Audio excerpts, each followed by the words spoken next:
Jamani, kwa majina mimi naitwa Macho. Kuna baadhi ya watu wananijua, kuna wengine hawanijui.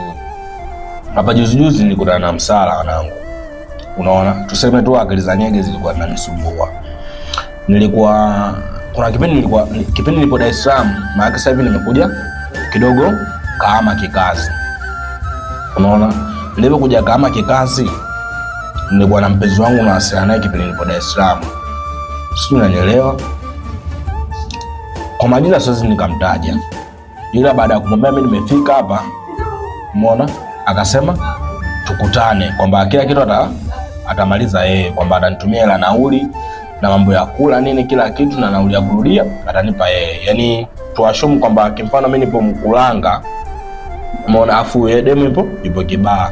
Kwa nitumia nauli kama shilingi 20,000 hivi niingie kule alipo yeye. Unaona? Kidume sio mbaya. Unajua 20,000 tayari kashanitumia, wewe anajiamini. Alafu mimi naye na muda mrefu sijapata kama mwezi hivi. Ngoja nikakamilishe muuni. Unaona? Nikatoka zangu pale na akili zangu za nyege fresh kiwani zishanipanda, nikafika pale. Baada ya kufika hapa nilifika majira ya saa 11. Mchumba kweli uhakika nimemkuta fresh tu nyama. Pale tukakumbatiana na masuala mengine yakaenda sawa. Baada hapo kanaendea chakula.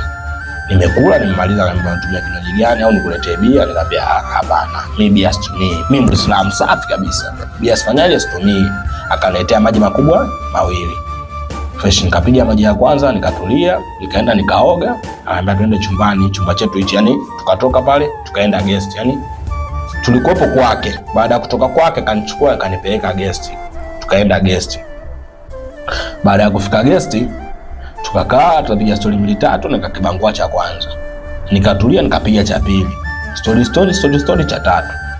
Cha tatu ikawa mida ya saa 4, sasa ishafika mida ya saa 4. Usingizi ushanichukua na nishachoka. Nikasema ngoja nilala hapa saa ngapi niamke nikibangua kingine. Imadi asubuhi niondoke nipo fresh. Mipango yangu sasa. Hiyo mipango yangu mimi. Kumbe Mwenyezi Mungu ana mipango yake.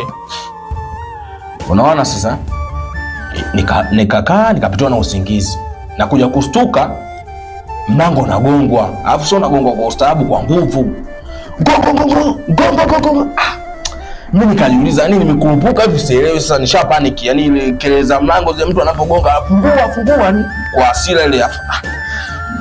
Nikanajiuliza, wewe huyu nani? Nikamwamsha kwanza, wewe unasikia hizo kelele, nani wewe anagonga mlango hivi kwa nguvu? Amemia hata mimi sielewi. Sasa kidume nikabidi nijitutumue.